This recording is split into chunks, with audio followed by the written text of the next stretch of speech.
係咁，多位朋友，你哋好啊！我係 Aaron，係代表微軟國際合作伙伴大中華區。咁今日咧，我哋同 Peak Technology 咧就有一個 co-host 嘅 event 嘅。今日嗰個主題咧就係 Excel 自動化新境界，人工智能與 Python 編程。好啦，咁我好多朋友都係啦，用 Excel 都用咗一段長嘅時間㗎啦，亦都可能有好多啲 Macro 啊、VBA 各方面啲東西嘅。咁今日呢個位咧係更加 up to date。究竟有啲咩嘢更加有效咁用到 Excel， 令到大家喺解決問題方面咧係更加理想一啲嘅。好啦，我哋睇睇今日嘅嘉賓先。Hello Ken，係，hello，你好啊，你你好好啊，Ken， ，Aaron。OK，好多謝你啦。因為頭先我哋啱啱有第二個 section 咧，就講到人工智能啊各方面其他啲問題嘅。今日咧呢一個 moment 裏邊咧係更加重點裏邊係講一個 Microsoft 嘅 product 嘅 Excel 啦。咁當然啦，大家用唔同嘅方法裏邊去解決一啲日常喺工作上嘅問題啦。而今日裏邊你更加 one step further 講到同人工智能 Python 有關嘅，咁好多謝你今日嘅分享嘅。好啦，咁如果係咁咧，我哋就 pass 個時間俾你啦，都係啦，麻煩你可以講少少你嘅背景嘅資料，咁跟住就喺嗰個位裏邊，你同我哋講解一下究竟你嘅睇法係點樣，究竟有啲咩嘢可能係大家在職人士咧，或者唔同人士裏邊都可以用到呢個咁嘅技術，或者學到呢個技術咁好嘛？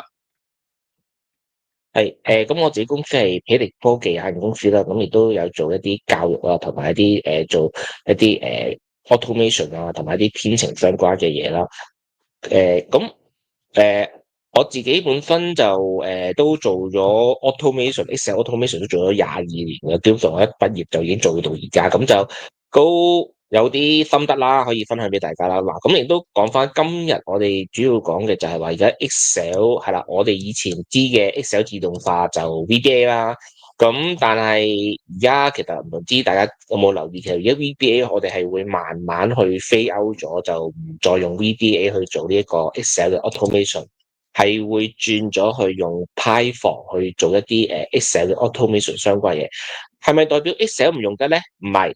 絕對用得嘅，而且基本上好多時我自己都會用一啲 VBA 繼續做翻啲簡單嘅嘢。例如好似如果大家咧有留意，如果你 Excel 係可以錄一啲 macro 啊嘛，即係話你 Excel 做緊嘅動作咧，嗰個步驟咧，你係可以用一個叫 macro 嘅方法咧，錄低咗你嘅每一個工作，然之後咧再 replay 翻出嚟，即係例如你咁copy and paste 呢啲，你可以重複地做100次都得。咁呢啲就係個 macro 做嘅嘢。咁其實佢背後佢個曲咧，佢都係會 save 咗做一個叫 VBA 嘅一個program 嘅一個 script 啦，或者咁但係 Python 同埋 VBA 有咩分別咧？咁 Python 就係而家其實咧最新我哋 Excel 其實 Microsoft 都 announce 咗啦，就係話一嚟緊 Excel 咧就會開始叫做慢慢 fade out 啦，即係開始停止支援咗呢一個嘅呢一個 VBA，咁就開始轉為就開始會對 Python 支援得多。點解會轉咗做 Python 而唔用 VBA？咁其中一個原因就係唔知大家有冇聽到有時好多電郵咧，跟住你會中毒咧，電郵中毒其實有部分咧係關於一個 VBA 嗰個叫做security 嗰部分嘅。咁喺呢一部分上邊咧，咁其實就相對地，好多人收到個 Excel file，然之後唔覺意行咗一個有毒嘅 VBA 咧，就會中毒。所以其實咧喺 VBA 嚟講，喺過去嗰廿幾年咧，的而且確係雖然Microsoft 係更新咗唔少關於呢個叫做保安嗰個設定啦。而家你發覺用 VBA 咧，你係要 set 多一重。設定咗你個保安係可以接受到呢一個嘅叫做用 VBA 先可以用到嘅。正常咧你就咁喺網絡 download 個 VBA 用咧用唔到嘅。咁一來你係犯咗啦，咁犯咗係會安全咗，但係同樣地就係話，當我用自動化嘅時候咧，我就變咗係比較麻煩啦。咁所以咧開始就轉向做 Python 啦。咁但係 Python 係咪代表就係好安全咧？嗱呢個咧。如果有機會，我哋開一個 session 係關於個 cyber security，再同大家分析下。咁其實咧，某程度上邊起碼好過就係話你收到個 Excel file，你會打開佢啦。咁正常你收到一個唔係 Excel file，你會有個用戶習慣上邊，你係會有個懷疑先啦。即係正常我哋大部分唔用 automation 嘅人係唔會用 Python 嘅，你只要用 automation 先會用 Python 嘅。而 suppose 你用 Python，你係有一定嘅編程嘅知識。同埋基本上咧，而家好多以我所知，中學已經有教 Python 噶啦，即係唔使等到去大學啊、大專噶啦。基本上一中學有唔少嘅同學都已經係學咗Python 啦，咁所以佢哋對 Python 認識，咁即係正常。如果咧係一個病毒，佢哋會相對有能力去辨認出嚟啦。好啦，咁呢個係一個少少嘅關於呢個 Excel 嘅自動化嘅一個小故事啦。咁但係都講翻啦，咁 VBA 轉 Python 係咪好困難，同埋佢哋個功能上邊係咪相差好遠咧？嗱，因為我有時咧，我會考慮到就係話，我係可能喺唔同嘅平台咧運用呢一個 Excel 自動化咧，即係有機會可能有時我用緊 Linux 或者用緊呢個 Mac 機，亦都有好多時間係用緊 Windows。如果我想我嘅代碼係可以喺唔同平台行到嘅話咧，咁好大程度上會建議大家係會用一套 library 係可以喺咁多平台行，咁佢可以行到大概95%以上 VBA 做到嘅嘢，咁基本上係一般應用嚟講係冇分別㗎啦。咁另外一個就係 Microsoft 自己出嘅一個叫做 Win32 嘅一個 library，如果用 Python 用佢嘅話咧，你只可以喺 Windows 上邊用到呢個咁嘅 library，咁但係咧基本上 VBA 做到嘢咧，Python 係做到晒嘅。好啦，咁只係講而家 VBA 做到嘢，Python 做到，但係 Python 仲有咩好處咧？如果一陣我哋最尾我會 show 一個 demo 俾大家睇下，其實咧 Python 係可以做到一啲應用程式。簡單嘅就好似係一啲叫點餐系統啦，即係如果你一個餐廳，你做一個點餐系統，可能你買出邊嘅都要俾錢啦。咁如果你想免費，你可以用 AI 生成一個點餐系統，其實係可以嘅，甚至乎你可以用 Excel 嚟到去幫你做一個叫做資料嘅儲存嘅一個位置。咁嗰個咧，你可以做到。第二樣嘢就係話，好多公司都需要嘅就係話。好多公司，如果你做一間公司營運，你要出一個報價單，要出發票，咁其實呢啲其實你間公司除非你唔係做生意啫，如果唔係做生意，基本上都要有報價單、發票呢啲咁條收據呢一紮。咁其實咧，你都係可以用 AI 生成一啲 Python 嘅程序，再用 Excel 嚟到去幫你裝住啲單嘅數據啊、客戶數據啊、你嘅產品數據啊，嚟到去做啲小嘅應用俾自己用啦。咁當然啦，呢啲你話係咪可以攞去賣出街咧？一般人做咧應該都做唔到，但係夠自己用咧，應該都仲有機會做到。仲有啲係咩啊？HR 咯，咁 HR 好多時其中我見到一個同事唔係同學啦，同學仔啦，佢有個要求，哇唔係我啲時間咧去手入嘅，因為佢啲時間咧其實嗰啲即係翻工時間係啲員工自己手入嘅，手寫入去嘅。咁其實咧好多時格式唔同咗，佢哋計工時就好痛苦，就係有時佢個格式係文字啦，有時係一啲叫數字啦，有時係其他嘅古靈精怪啲嘅格式啦。咁點樣做咧？其實可以用 AI 幫你去將嗰啲格式咧轉換成一個統一格式，然之後計出你嗰個翻工時間，同埋計出你嗰個月幾月薪啦，同埋你嗰個 MPF 啦，好似呢啲咁，甚至乎就係話再複雜啲，可能有時有啲計價嗰啲，如果你哋係可能有啲咁嘅情況咁。其實你都可以用一啲 AI 幫你嘗試 generate 一啲咁嘅小工具去幫你解決一啲可能你每日淨係計啲數都計到你頭昏腦脹啦，好易錯啦。咁 AI 如果做好咗，咁但係你都要 check 嘅，但係 check 嘅時候就話你計唔使你計，定係 check 都還好噶嘛。咁就係呢啲啦。OK，好啦，咁你有個基本嗰個介紹喺度啦，所以我哋都認知到其實 Excel 裏邊如果做 automation 咧，傳統就係用 VBA 啦，咁頭先講咗啦，會 phase out 加埋其他，亦都因為係嗰個主流裏邊 Python 啦，基本上都好百搭啦。不管係學術上面院校又好，或者真真正正喺個商業世界裏邊嘅應用層面，同埋有好多唔同嘅 library 咧，係比較容易去處理嘅。咁睇你一邊講嗰陣時，都會講咗幾次就話用人工智能自動生成咗 Python 嘅 program，Python 嘅 program 就再擠翻落個 Excel 裏邊。去做 automation 嘅，咁呢個係咪其實都係一個主流呢家個方向？我哋有基本嘅認知係點樣用到人工智能生成，只不過係嗰個 target 裏邊就係一個 Python 嘅 program，然之後咧真真正正做 execution 裏邊咧就會跌咗落嗰個 Excel 嗰度。大致上個鋪排係咪有呢3個部分？其實相關嘅朋友裏邊佢都有個認知喺度嘅。呢個講嗱，通常咧 Python 就純粹就係關於嗰個自動化嗰啲邏輯啊，嗰啲coding 啦嗰啲位置啦。咁而 Excel 就淨係裝 data 嘅。嗱，咁就分開咗。以前就即係話我以前俾個 Excel 嚟，如果我有埋個 VBA，我可能有個病毒一撳就即刻有個病毒彈出嚟啦。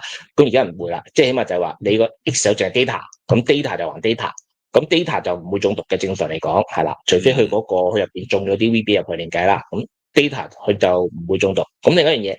如果我俾個 Python 你，咁個 Python 就分開咗槽啦。咁而個 Python 如果人哋俾你嘅話，咁你自己都要望一望啦，即係如果習慣要望一望啦。咁嗰度就係一啲關於保安上面啦。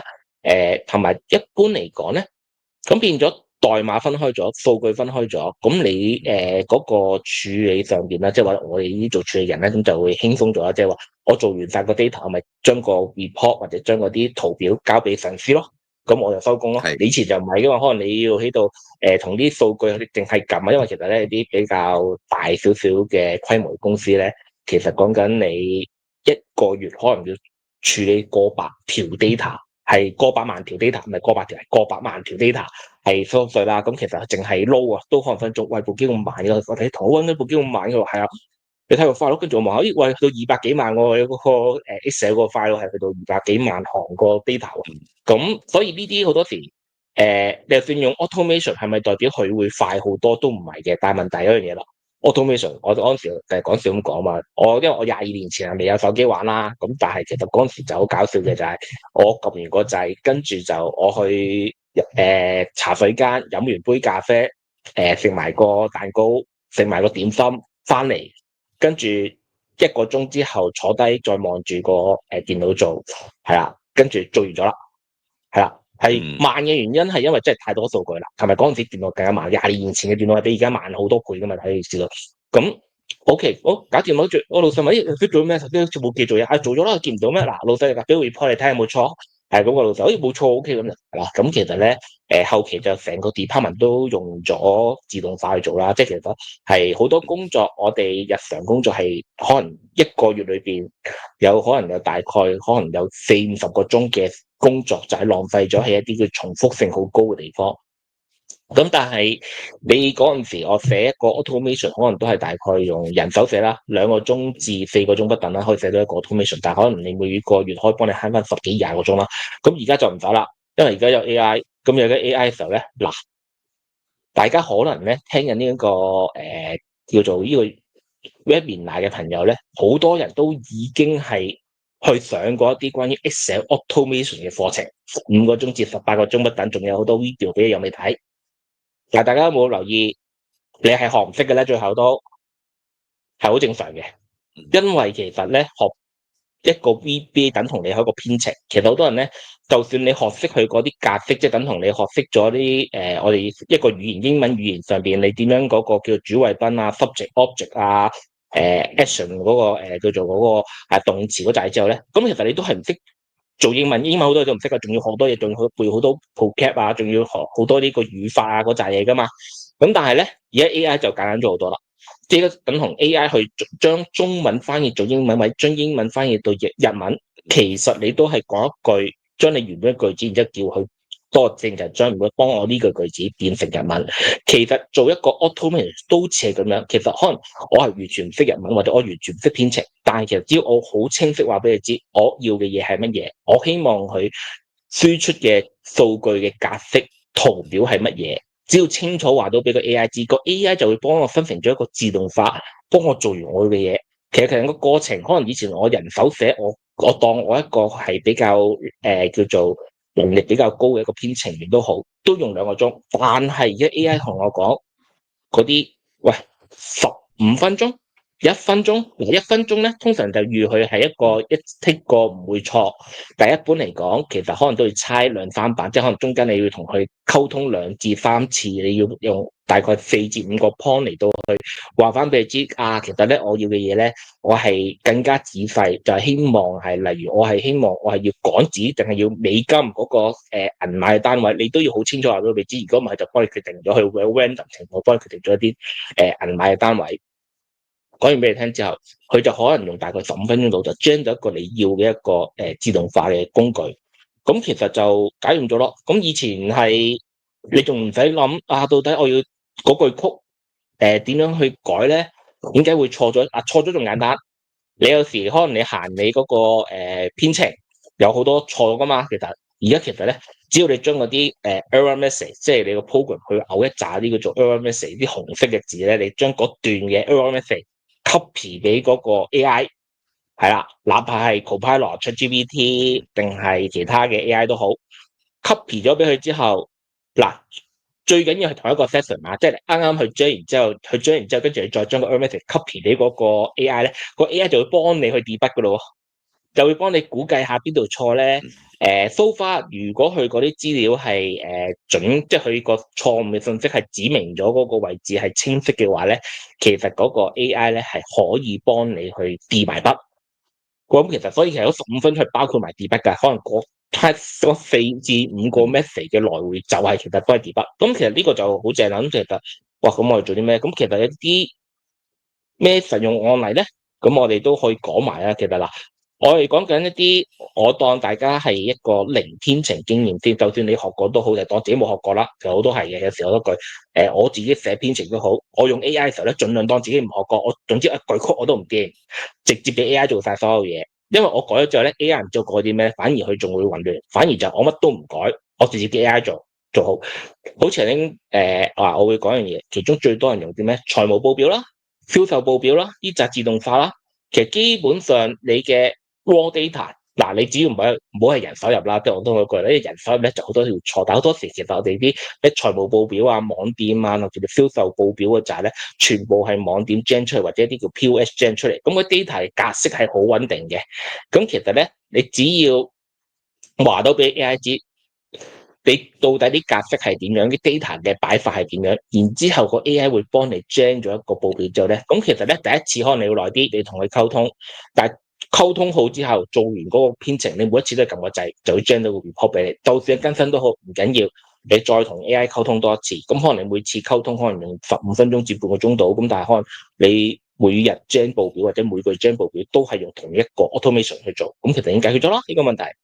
咁另外一啲啦，就係頭先講啦，即係可能有啲餐廳就係話，可能我哋例如我之前係做私房菜啦，做嗰啲私房菜，咁其實咧我哋幫佢做一個點餐系統，可以提一樣嘢，喂，其實咧我哋有成10道菜，或者10道菜，咁我哋係想去揀一啲套餐嘅時候咧，就揀例如可能你要魚啊、鮑魚啊、嗰扎你要飲咩飲紅酒啊嗰啲咧，咁其實咧我哋要計一個餐單，要計個價錢俾佢，咁嗰陣咧可唔可以做一個出單嘅系統？可以出到張菜單嘅報價，同埋咧可以都好似我哋去飲咁樣咧，大家會見到台頭會有張餐單係啲乜嘢，即係嚟今日你係食呢一個石斑，跟住有乜嘢雞咁樣，可能炸子雞，跟住有咩菜單就可以 show 俾你睇啦。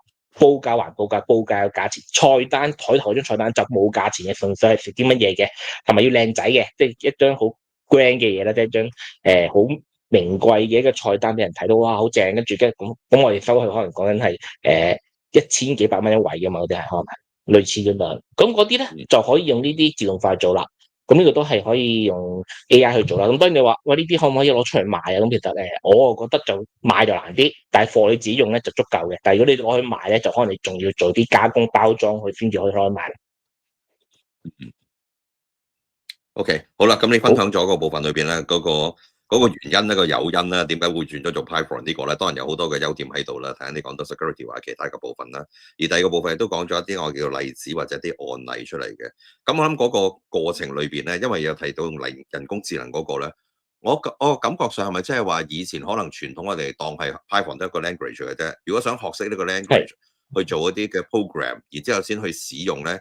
個時間比較長，但係呢家因為有咗 AI 之後，佢自動生成咧，理論上不管係一次過做得到啦，或者叫佢修正都好啦，嗰個效果會好理想。所以正正係呢個原因，AI 加埋 Python 裏邊咧，就係今次所謂嘅 automation 裏邊一個好好嘅配搭嚟嘅。我嘅理解會係咁樣嘅。嗱，頭先你講咗一啲唔同類型嘅例子出嚟啦，其實去到呢個位裏邊咧，會唔會你都有啲示範或者其他啲東西出嚟啊？抑或jump to the conclusion 裏邊有一啲話翻俾大家聽，咦，究竟我由零開始，0到100係點樣學習頭先你所講嘅嘢嘅？你會係點樣安排嘅？係有例子先係示範咗先啦，抑或講翻點樣入門，點樣學習你頭嗯。先講嗰個技術啊？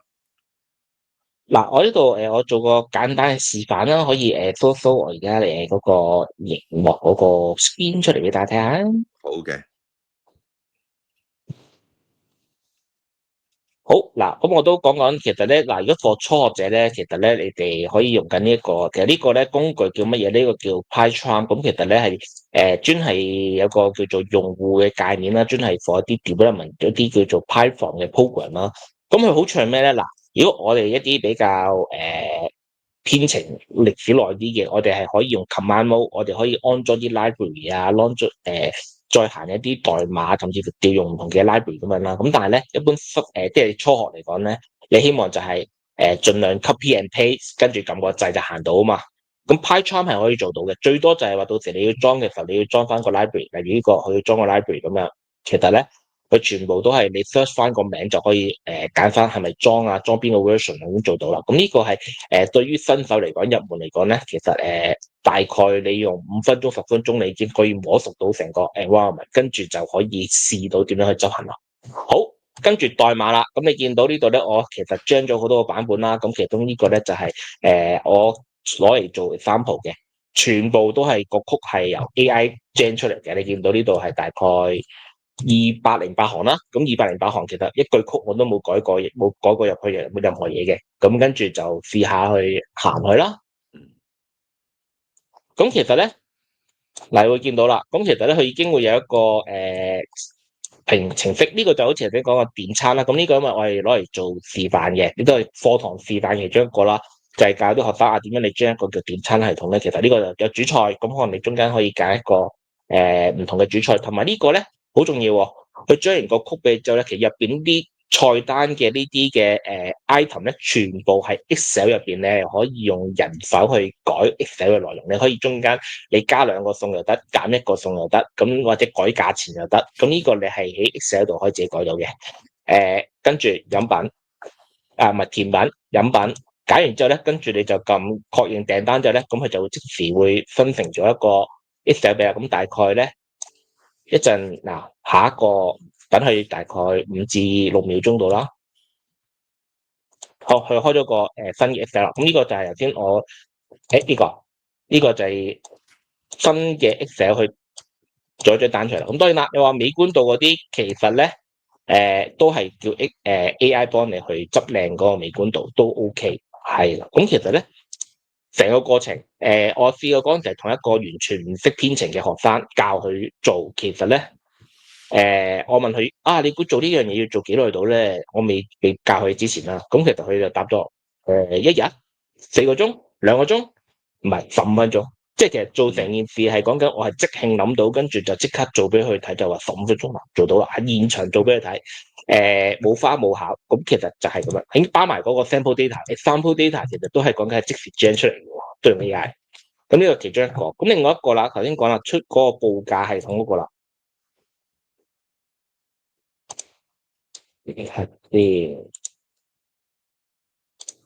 好啦，報價系統我就假設係剔咗頭先舊個啫嘛，呢一個係報價系統嘅。咁呢個咧都係用 AI gen 嘅，咁但係呢個咧就大概係講緊我係去到第10個版本，因為其實咧喺我哋不斷去改嘅時候咧，通常我嘅習慣就係一開頭咧唔好做咁複雜嘅系統先出個簡單版本。呢個就已經係加咗好多嘢，例如佢嗱可以揀客戶公司啦，例如我揀翻我自己公司係 Peter 去出翻俾我自己，咁呢個名單都係 Excel 上邊可以更改嘅 Excel 個 data form 上邊，跟住咧就揀我有咩產品，即係例如個課程1、課程2同課程3，咁我假設我係俾課程1同課程3啦，跟住咧就入個數量啦，咁有個數量就係話可能例如我有5個學生係報課程1，有5個學生會報呢個課程3嘅時候咧，跟住會唔會有折扣啊？假設我會俾20% 折扣佢啦。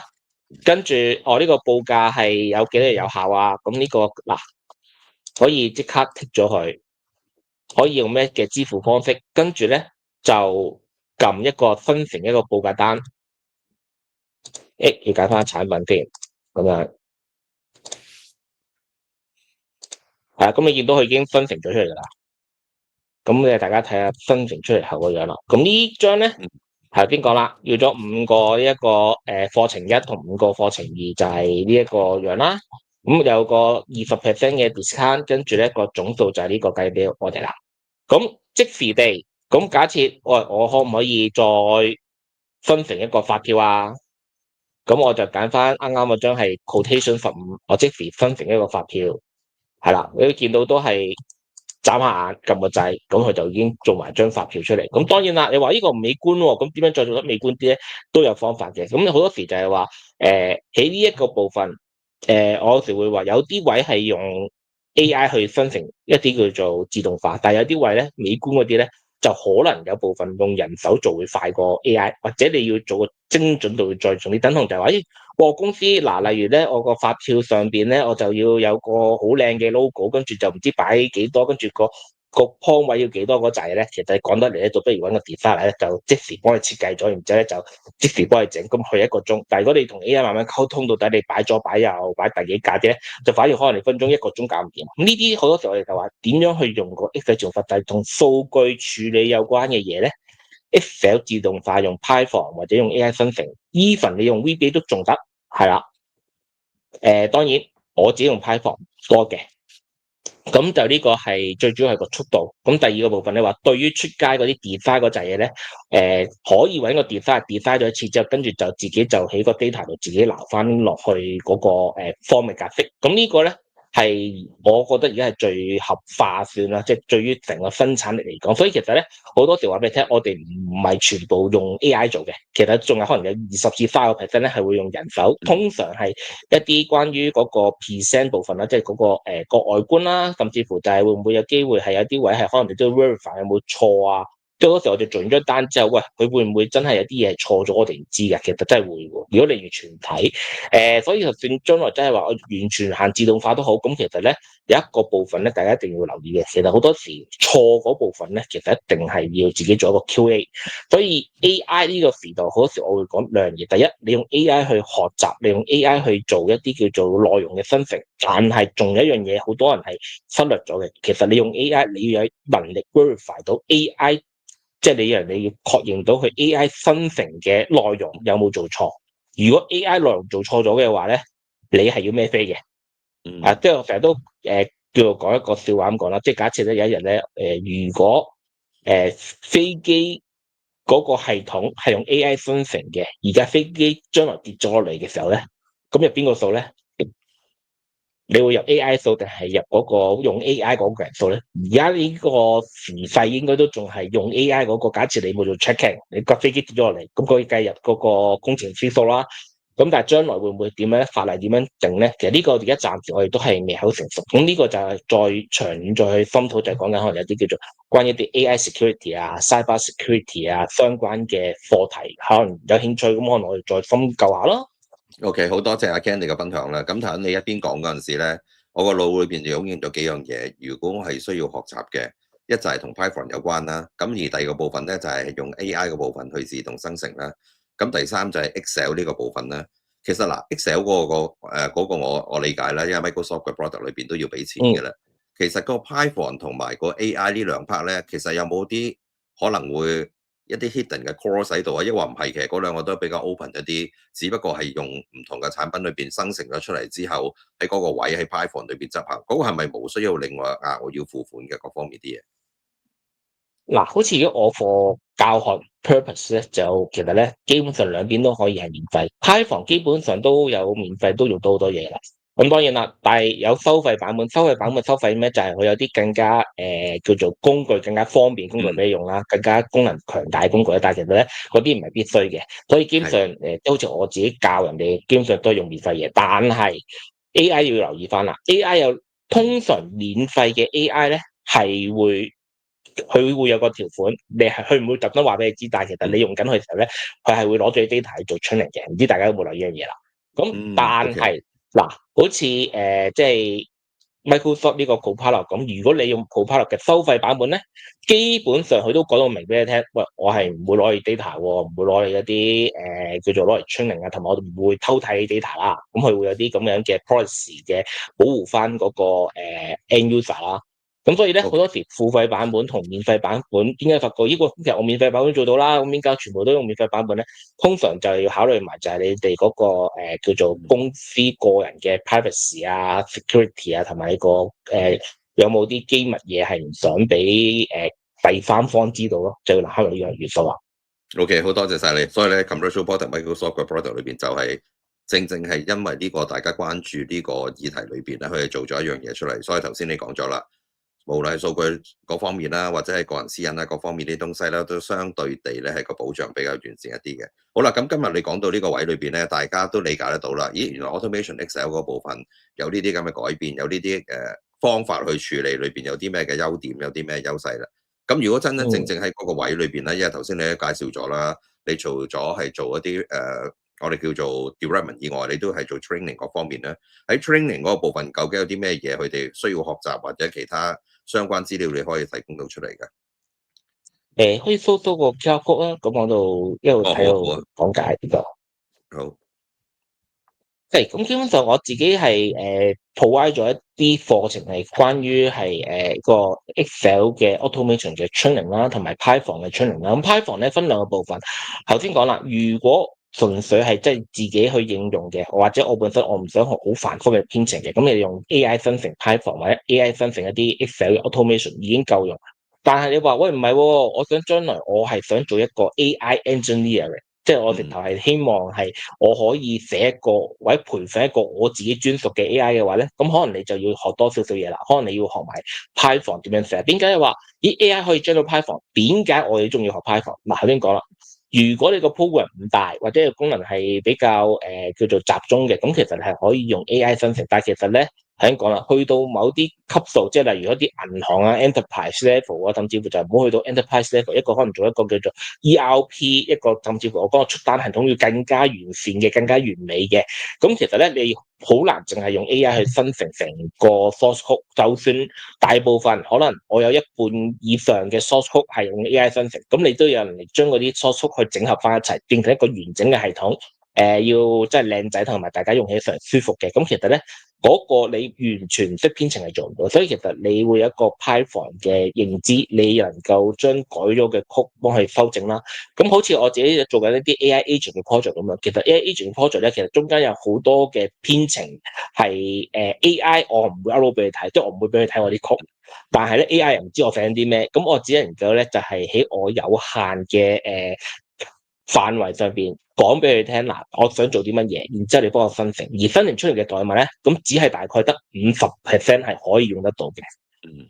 第一，我唔會透露我做緊啲咩俾你聽啦，因為如果俾你透咗好準啲嘢聽，分分鐘我唔知道會唔會即係我幫佢突然間有人出咗我嚿嘢出嚟快過我嘅，係啦，唔知嘅，所以我自己都會考慮翻個 security 嘅風險，所以咧好多時你要有足夠認知，話俾你知你要做啲乜嘢。其實呢部分你唔認知唔到，你講唔到俾佢聽個問題咧，就 AI 就幫唔到你噶啦。好多時所以好似 Aaron 你有講過啦，咁同埋我一個同學都有講過，都好好嘅，就係話其實咧，我哋揾答案已經唔係一個問題啦。只要我將個問題咧話到俾個 AI 知，咁個 AI 基本上都俾到個7、8成準嘅答案我。但係其實而家反而咧，我哋原來最難係乜嘢咧？我係要揾到真正嘅問題所在。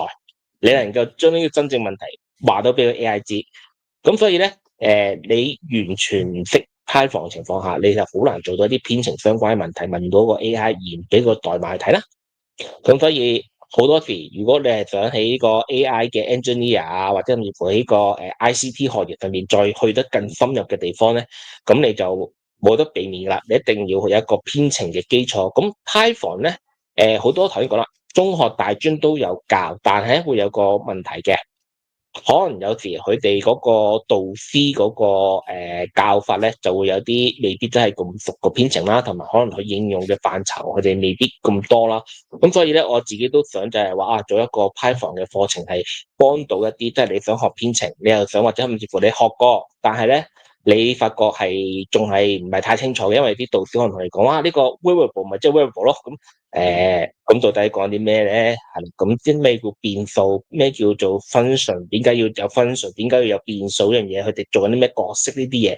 咁我喺個課程度都會幫手去解釋翻俾你聽，因為大家最重要明白就係話，好似計數咁樣。你要清楚佢嗰個原因，同埋點解要有呢一樣嘢，即係嗰個啦 why 啦，即係你唔係淨係知道跟住個書去讀係人都識，但係你唔知道點解有呢樣嘢，同埋點解咁樣做。你淨係睇到 AI 俾你個 result 咧，咁你就改唔到，你就去唔到下一個更加高嘅 level 去做到你自己作品啦。咁另外都仲有一樣嘢就係、我自己都嚟緊，我應該不久嘅時間，我會抽啲時間去試一樣，就係我要用一個 AI 去做一個 application。其實呢樣嘢咧，已經係有人做緊㗎啦。即係當然就唔係好多人做，但係有人要做 application 啦，即係我哋唔使寫稿。咁當然啦，係做到嘅，即係基本上我可以肯定係做到嘅。但係問題係用幾多時間啦，點樣做啦，同埋點樣可以真係再叫做將呢樣嘢教埋俾其他學生，呢個都係我嚟緊想做到嘅嘢，係啦。